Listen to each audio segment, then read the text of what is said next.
Hello, today we have a very special guest. His name is Timothy Abell, and he has a very interesting story to tell. So Tim, can you tell me a bit about the military life?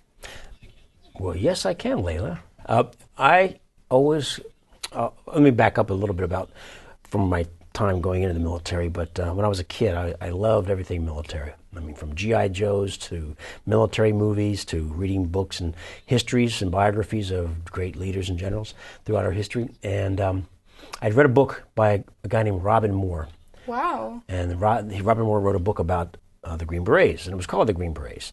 And John Wayne, you're familiar with John Wayne, very famous Hollywood actor, he did a film called The Green Berets. And so when I saw that movie as a kid, and I just thought I wanted to join the Army. My grandfather had been in the Army, had an uncle that was in the Korean War, and he was a Marine, and I wanted to serve my country. So for me, it was just sort of a given that when I turned 18 years old, I was going to go in the military. So when I was 17, I signed up on what they call the delayed entry program when I was in school, and which means I basically make my decision to go in the military. I sign like a year before I graduate and get to choose what I want to do. And they didn't have any specific slots for Special Forces, which is the Green Berets.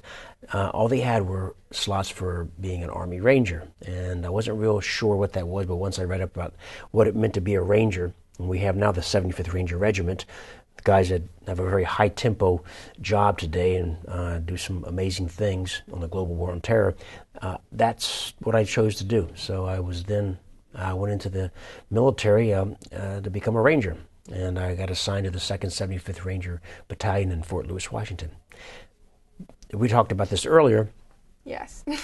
about what it was like to transition from being a high school kid who loved to fish and hunt and the outdoors and being free and having fun time with my buddies, and had a girlfriend, all that sort of thing, and my '66 Chevelle, which I was felt like a pretty cool guy with that kind of car, and to then transition from that lifestyle of being able to do whatever I want.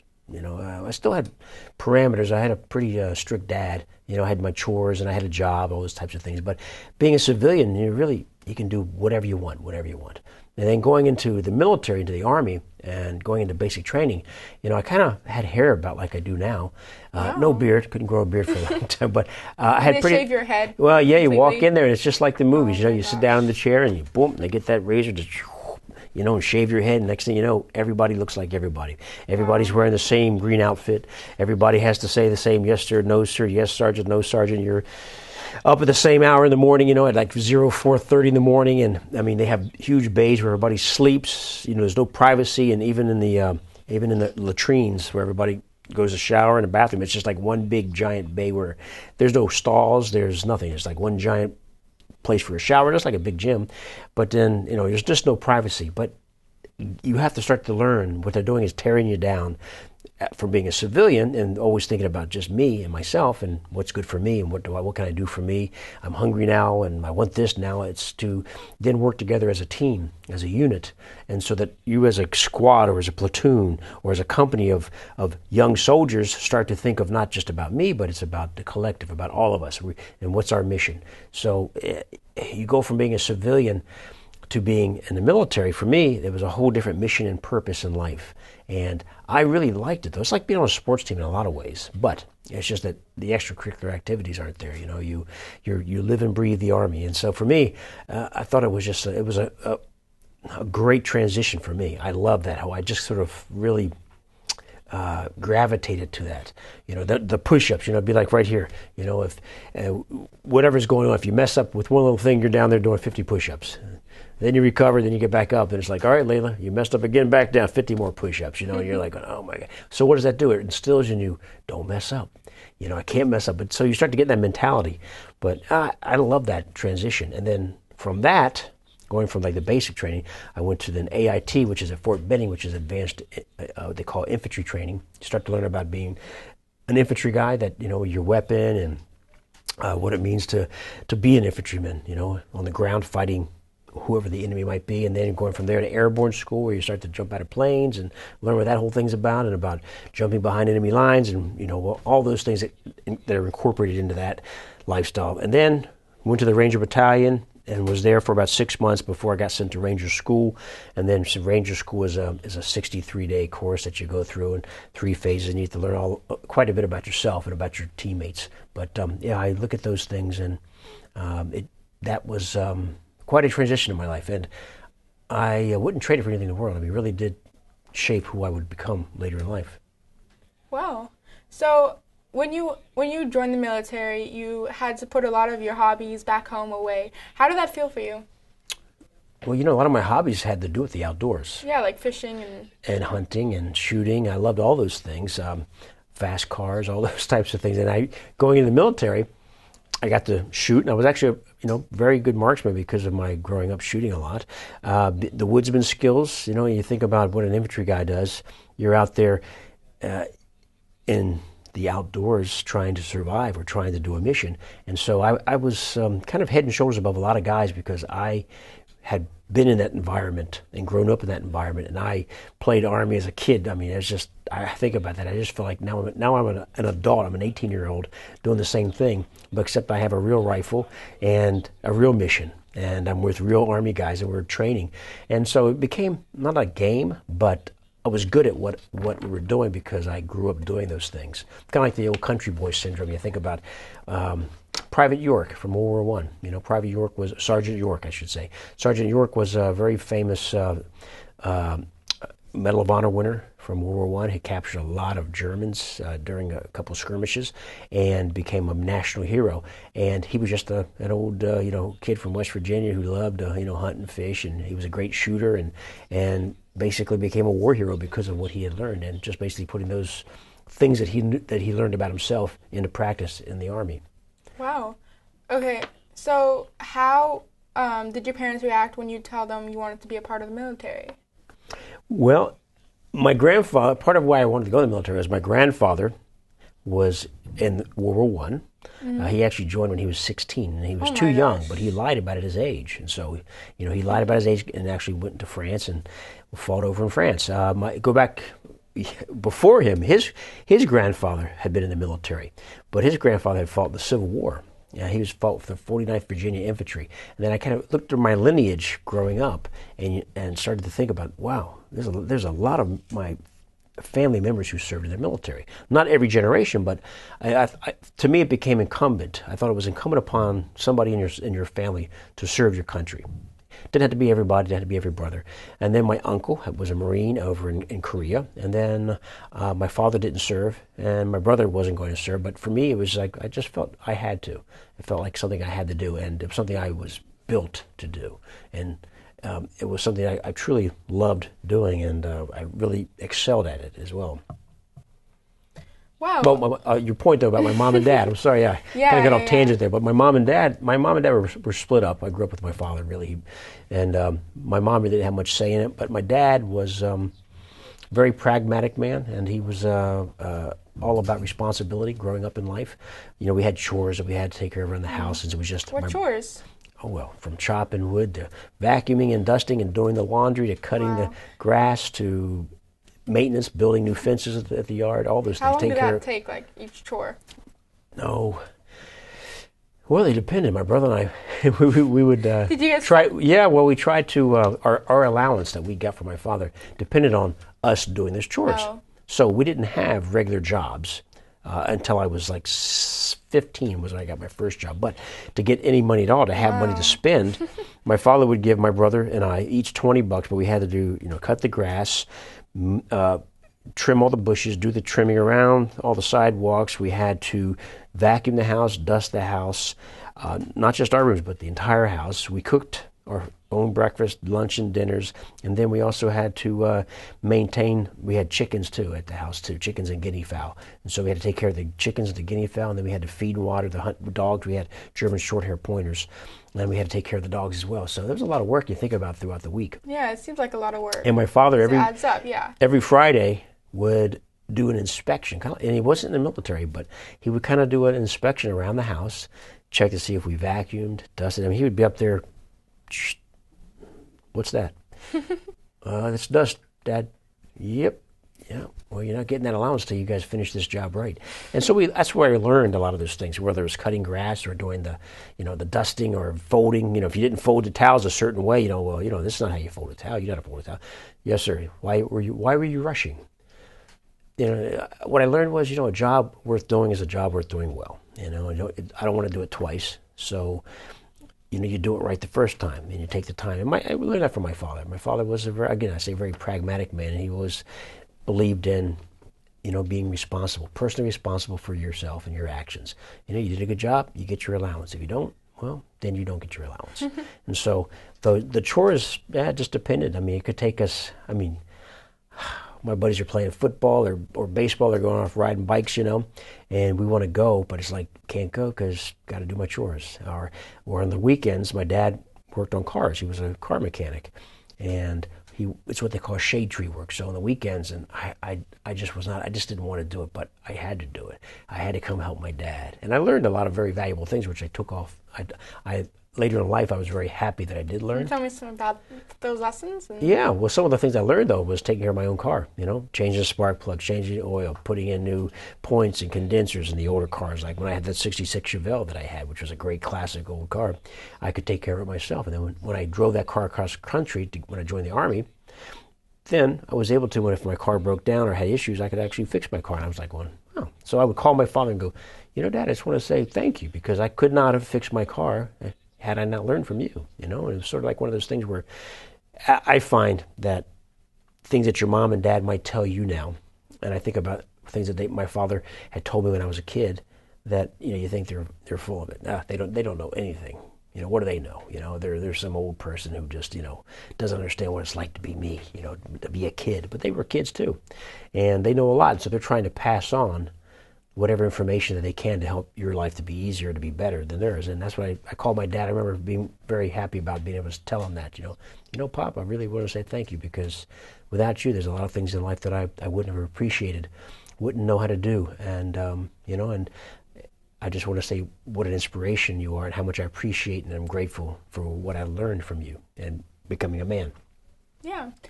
So obviously you've gone from military to acting. As I read your bio, and it's very impressive.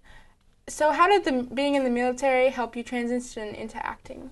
Am I bigger than you thought or smaller than you thought? Because being an actor, I just makes me think about this. Being an actor, you see people in movies, and I remember when I first got in this industry, and you meet somebody, and next thing you go, whoa, Tom Cruise is kind of a short fella. Yeah. Or you meet somebody else and you go, well, I didn't realize you were so tall. Ben Affleck is like 6'4". He's a huge guy, But you see him and you kind of don't realize that. And when you see people and you kind of see who they are. I say that also because I did a series which was kind of like in my wheelhouse. And it was the first series that I did called Soldier of Fortune, and played a Marine, like a MARSOC Marine, this high-speed, low-drag, scout sniper Marine, right? Very good at his job. And when I did that series, we did it for 2 years, and people that loved it, I still have fans from that show, and people that I would meet in person at different events, and they'd always meet me. And I had a flat top, looked very military-like, and people would meet me, and they'd always kind of go, "Wow, I just thought you were so much bigger." And it kind of made me go, "Am I not big enough?" They go, "No, but you're just so big in that series, I just thought you were just like some big giant guy." But it's a perception. The movies. Yeah, but see, that's what I like about this industry, and I went from how I got into the acting industry was interesting, because when I was a Ranger in the Army, I went from being a Ranger to the 3rd U.S. Infantry Old Guard, with the caissons, and it was all about performance and pomp and circumstance and parades and looking good on horseback or in the parades, and everything was spit, shine, and polished, and it was all very, very ceremonial, if you will. And there was a movie that had come out based on a book called on the Old Guard called Guards of Stone. D.B. Sweeney, who's an actor, I ended up becoming, when I was in college, just after I got out of the military, I became his stand-in for this movie. It was a Francis Ford Coppola movie, big film. Michael Levy was a producer on it, Fred Roos. It was just a huge film. We shot for 3 months and got to meet D.B. Sweeney and James Earl Jones and Dean Stockwell, a lot of these wonderful actors, Angelica Houston.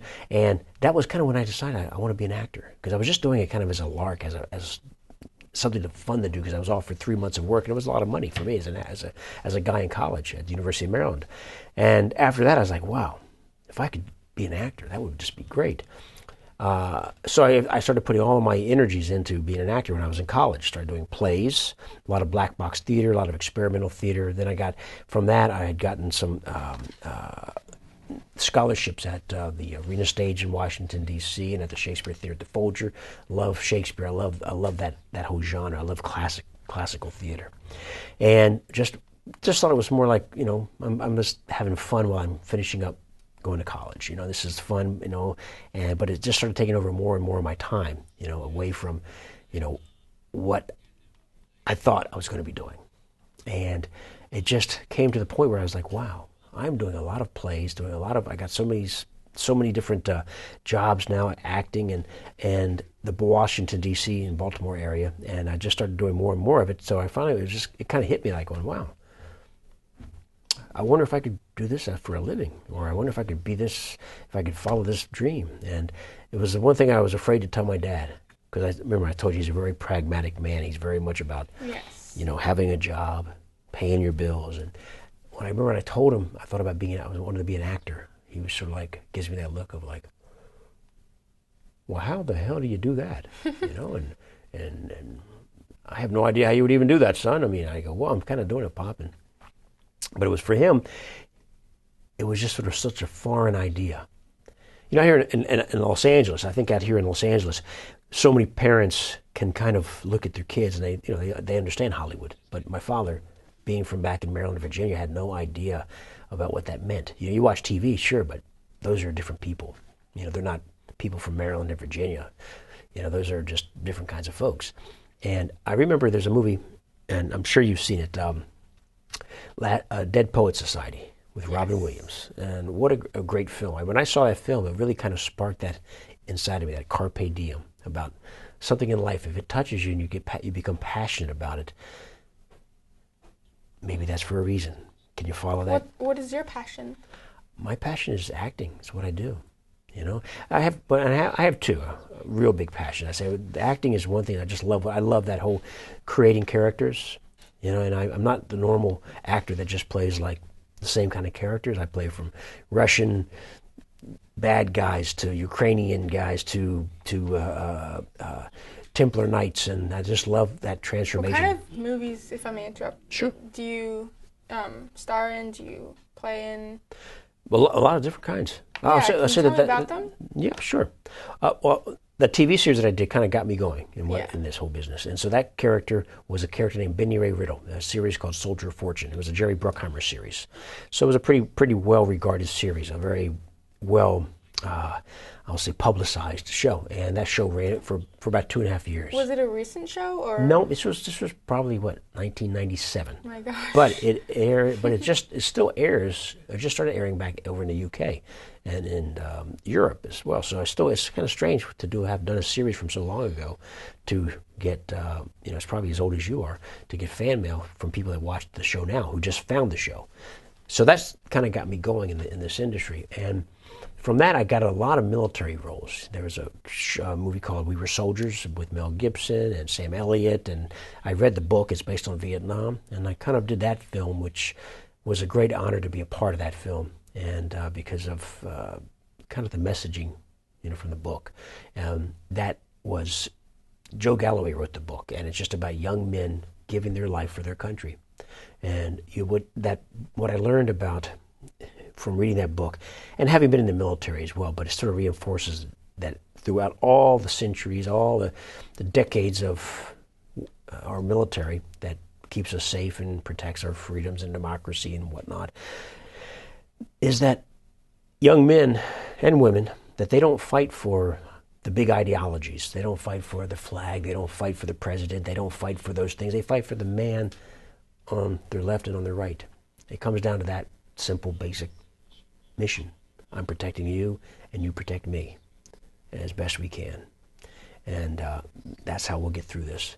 You know, when you're out there and the bullets are flying, and a lot of the guys, I do an outdoor show as well called Grateful Nation, and a lot of the guys, when you hear their stories about when the bullets are flying, and you get guys who are having a limb blown off from a hand grenade. Yeah, I've heard about those. And they keep fighting, and they don't stop, and they're just in the moment of fighting for each other. And you're not thinking about, you know, mom and dad and, you know, my dog Fluffy and the flag and all those things. You're looking over here and seeing you, and I'm seeing him, and those are what you're fighting for. And it's a fight for survival. Remember, a little bit earlier we were talking outside the green room about the Walking Dead. It kind of becomes a lot like that. You think of Rick Grimes and his team. You know, they're fighting for each other, and the heck with everybody else. It's that core that they're fighting for. You know, when they go to Alexandria, all those people are living in the comfort of this gated community, and they don't realize what's happening out in the world, and they're out there fighting for that. So I kind of equated to that. I think it's a good analogy. Do you miss being in the military? You know, I do. But the one thing, the reason I get to work with military guys on my outdoor show, I like to take them on great outdoor adventures around the world and tell their story. So I get that part of it. I'm involved in Veterans in Film and TV, which is a big organization here in Los Angeles, which is a lot of people like myself who've just gotten out of the military, that they can actually find ways to get involved, not just as an actor, but also directors, producers, sound, hosts, a myriad of jobs, all kinds of things. And then I also get to be an actor, and I just finished doing a film with Steven Seagal and Dale Dye and a guy named Rob Van Dam. What's the film called? Well, there's not a name for it. Well, the name that we shot it under was Hour of Valor, and then it got, but I don't think that's going to be the name that it goes by. And then the next name that they gave it, just to kind of throw people off, was Captive. But it was a lot of fun, you know. I mean, for 3 weeks, got to be back in the Army again. What is it about? It's about the Steven Seagal character. He and his partner, his buddy, they get trapped in this town in Afghanistan. Sounds like a very interesting film. They're being tracked down by some bad people like ISIS and the Taliban and Al Qaeda types, and they're trying to find Steven Seagal and his buddy to kill them. So we get called in to find out if we can go in and locate them and find them and extract them out and save them. And so I'm the team leader on this group of people, and then Dale Dye plays the commanding officer who tasks me with this specific mission to go find them. So it was a great time. I mean, I get to put all the things that I learned as a Ranger in the Army, put them back into practice, and get to teach the other actors, and a lot of the actors on the show were veterans who had recently been in. We had Special Forces guys who become actors.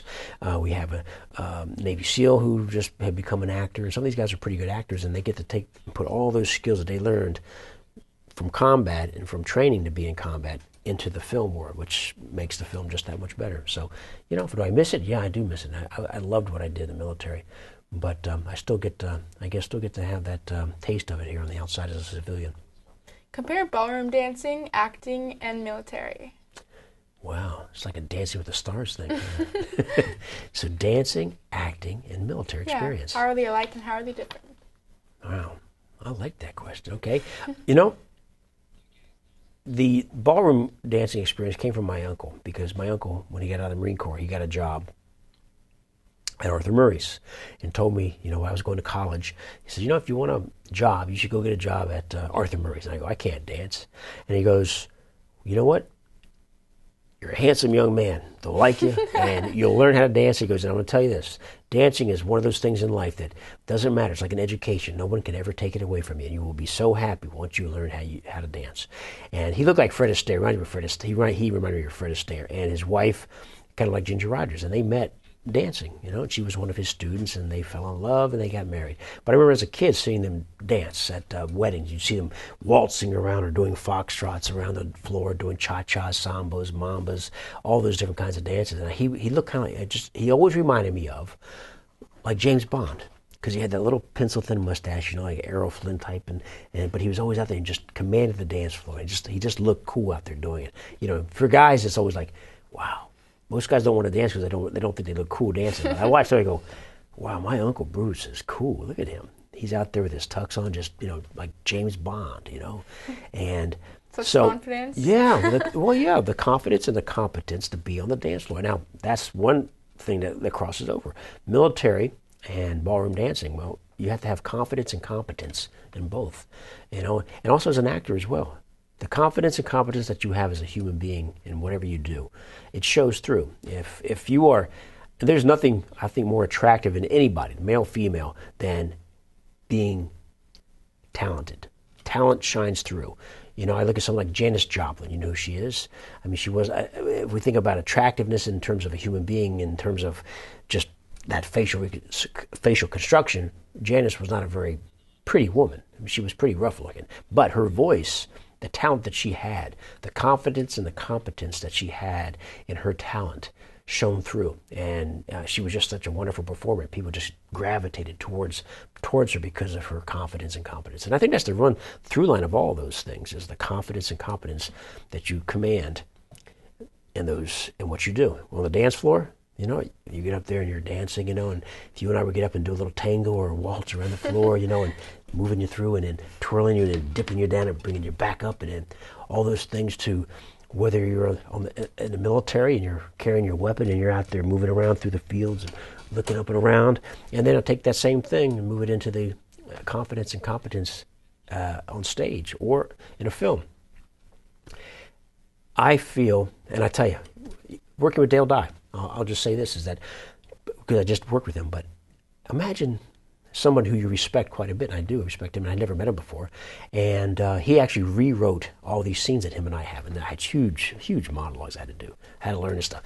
So now, here's a guy who I respect as an actor also, and also as from his military experience in the Vietnam War. He's done all the big films with some Steven Spielberg, to Tom Hanks, to with Bryan Cranston, to Platoon, all those films.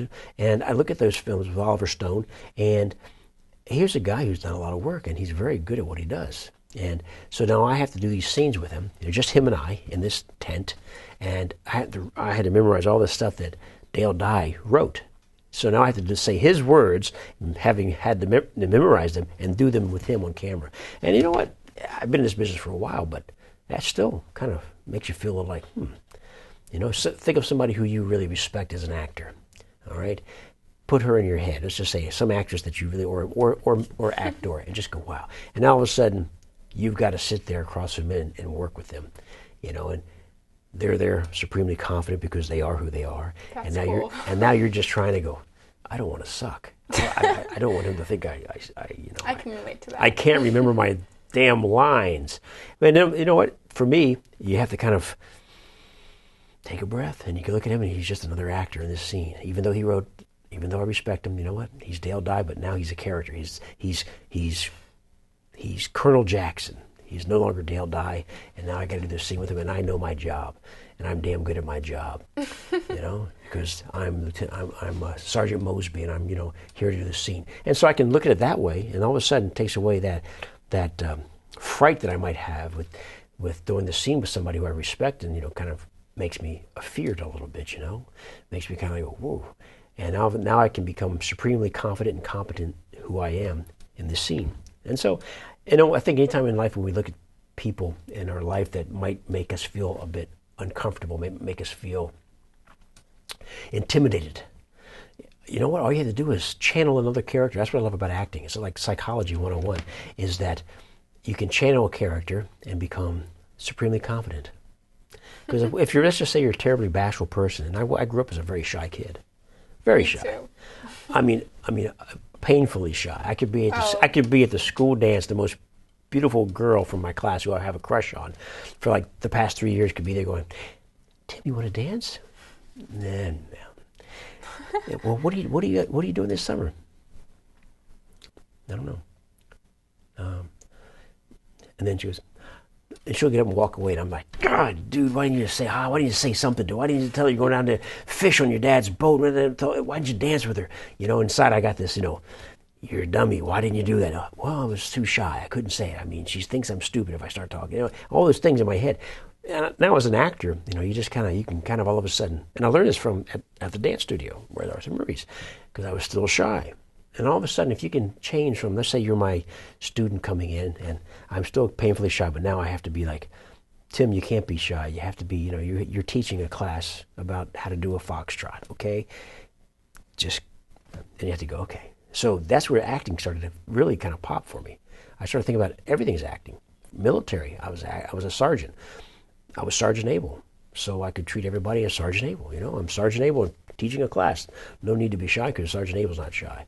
So all of a sudden I became the dance teacher. Like, hi, Leila, how are you? You're here today to learn the foxtrot, right? So have you danced before? No? No. No, you haven't. Okay, well, gosh, it's going to be pretty easy here. Tell me about yourself. And all of a sudden it became like, wow, there's Mr. Abell, the dance instructor, okay? So anytime, you feel that you need to change course or be a little different in a situation, it's like when you have to go to a job interview. Hello, sir, how are you? Nice to meet you. My name is Leila, and I'm here looking for a job here at your station. I want to be a reporter, Or do you go in, hi, my name is Leila, I'm a little shy, and they're going to go, well, geez, that's not going to work well for TV now, is it? So you have to kind of create those characters. So that's what acting and dancing and the military, all those things, I think, what I look at when you ask me that question, what do they all have in common? The common through line, the common thread is the confidence and the competence to do them. And where I kind of got this big satisfaction, where I told you earlier about my uncle, I said he looked so cool out there on the dance floor with his wife dancing. Yeah.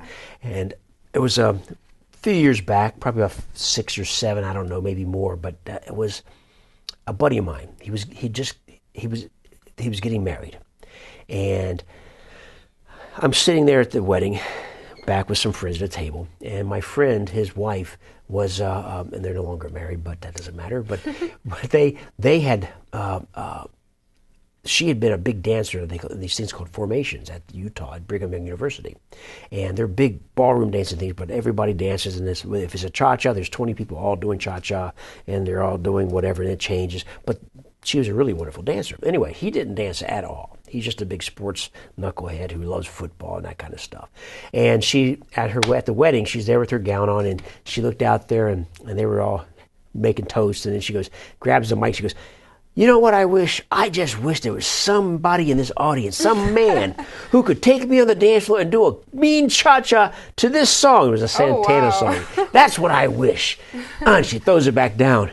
And I didn't say anything. My buddy's sitting next to me. He goes, dude, you dance? He goes, Tim dances right here. Come over here. And I go, shh. And she goes, where? You. Get up here now. So he goes, dude, you got to do it. It's your wedding. I go, okay. So I get up there on the floor, and we had my tux on. I get up on the floor and get her out there, and the song comes on. I think it was Oye Como Va by Santana. And next thing the song starts playing, and she goes, show me what you can do.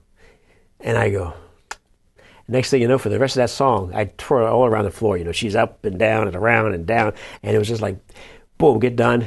Thank you for that. And everyone just kind of is up on the floor clapping, and she's like, oh my God. And she goes and sits back down. I go back out with my buddy and all the guys at my table. And they're all, very successful guys. And they're all going, dude, that's like James Bond shit there. And it was just like, I going, wow, that's pretty cool. Yeah, it's just like my uncle, And it was just sort of like, that was one of those moments, when you can get up there and, again, have that confidence and competence of the situation. So that's what I think the answer to your question is, even though it took me about a half an hour to tell you all that. So, how do you feel my performance was? Your performance? We're not done yet, are we? No, I mean... You're wonderful. Yeah. You're great. You get great, you prompt to me with some great questions I've never been asked before. Yeah. And have I performed up to your standards? Yeah, Have I answered your questions? Yeah. So, unfortunately, we have time for just one more question. So, What I would like to know is, can you please go into a little bit more detail about the training in military?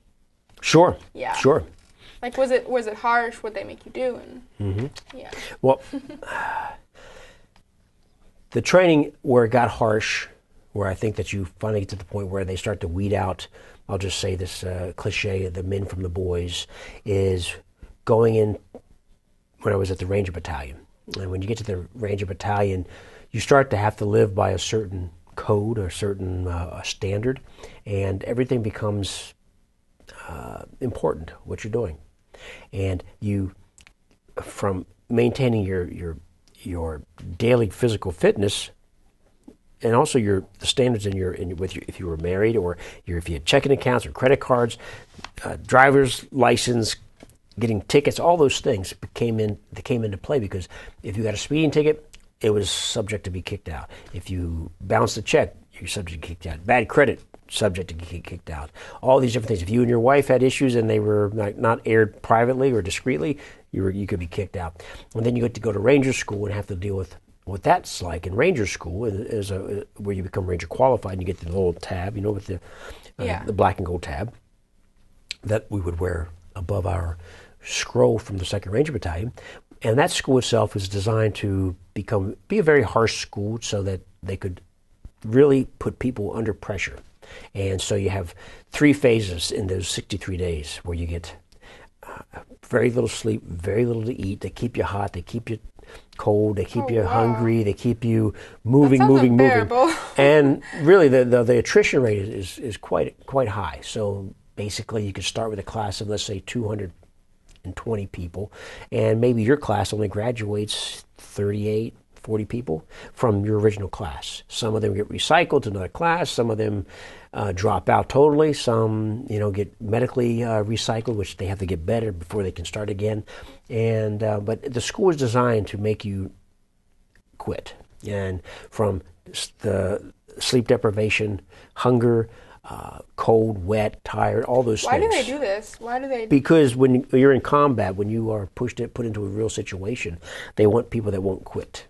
They want people that will never quit. Because that's very smart. You and I were talking about this earlier in the green room. Is that if you get somebody who, no matter what you throw at them, they never quit. That's who I want. That's who I want on my left and right when I go to combat, or if I'm in a tough situation. I don't want people that are going to go, this is getting kind of hard. I got to ring the bell, or I got to quit. Because then they quit, and we all, don't do it, dude. Don't do it. Come back. Okay. Man, this sucks. Of course, it all sucks. It sucks for everybody. We're all tired. We're all hungry. We all want to go home. We all miss something in our life. We're all about to die here, feeling like that. We just can't go on. I mean, we go through hallucinations. I mean, it's just par for the course. You get guys who walk up to a tree in the middle of the night, because everything is mostly dead at night, and you can't see much. And you see guys out there, I go, what are you doing? I'm trying to get a Coke, man. I'm trying to get a Coke. And you go, it's a tree, man. Oh, whoa, man, sorry. Okay, yeah, keep going. And then you everybody, again, talked about the team. Yeah. You motivate me, I motivate you. You mess up, I help you. If I mess up, you come and help me. And we try to keep each other on track. Teamwork. It's teamwork, exactly. And it comes down just that simple, basic teamwork. And it doesn't matter how hard it is or how cold it is, all those things, we're in this together. And we will survive together. But don't quit. Never quit.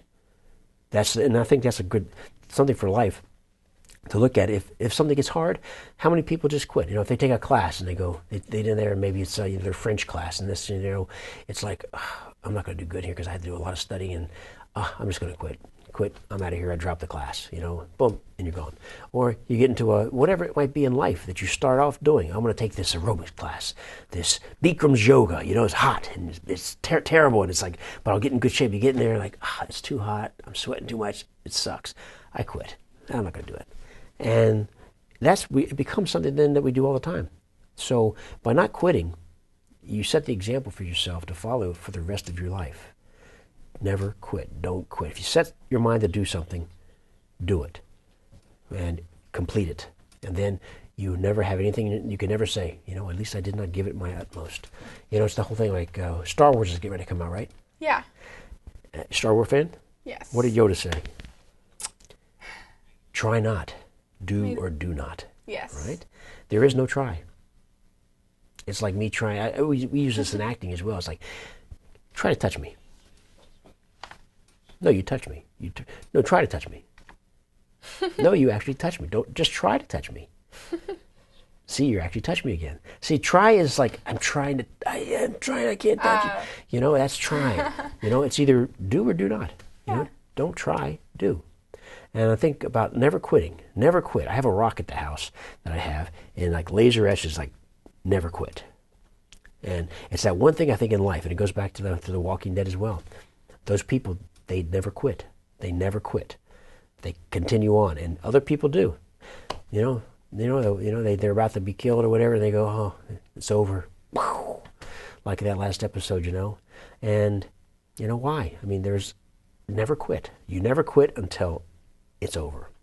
And that's the one thing I take away from that, from my military, is that, you never quit. And I learned a lot from my father, too. The very pragmatic man in my life that taught me never quit. Set your eye on the goal, never quit. There's so much that will keep you moving forward. And I'll say this, is that our bodies, and if we think of something physical, you said you like to swim. One thing I learned in the military is this also, that our bodies are capable of so much more than our mind gives us credit for. Our mind will quit long before our body does. Our body will keep going until it can't go anymore, until it literally collapses or is beaten so much and broken that it can't go anymore. And the only thing that stops us from moving forward most of the time is, if our body's still working order, is our mind. It's too painful. It hurts too much. It's not comfortable. If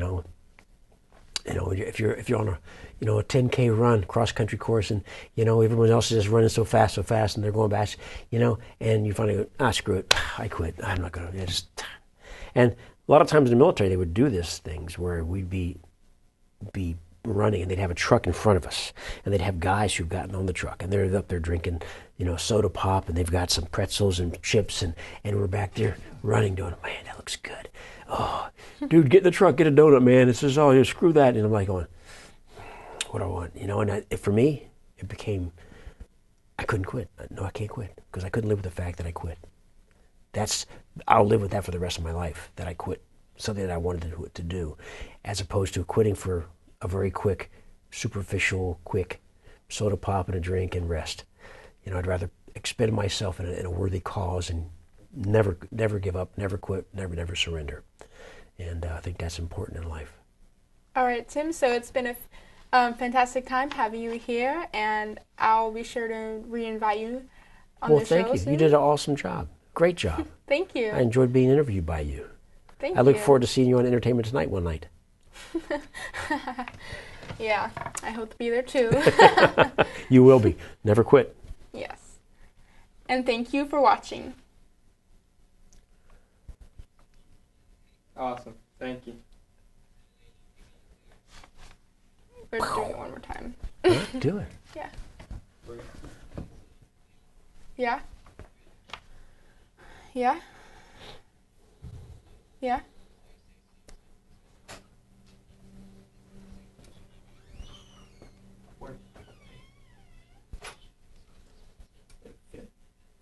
We're gonna do that anymore.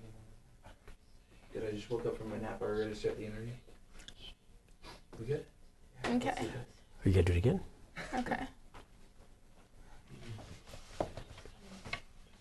Quiet on set. 5, 4, 3, 2, 1. Tim, it's been a fantastic time having you here on the show, but I'm afraid we have to end the show. Oh, no. Say no, Leila. You have to end it so soon? Well, I appreciate it very much. You did an awesome job. And I just have to give a big shout out to my stepson, Max Bell, because talking about never quitting, that's a kid who never quits, and I'm very proud to have him in my life. Thank you. And thank you for watching. You have been watching the Leila Vaha Show, and we'll see you next time. Let's go dancing. Awesome. Here. Now, Thank you very much. Thank you. Alright, so your mics are good and we're done. Okay. Thank you. You did a great job. Sure, thanks.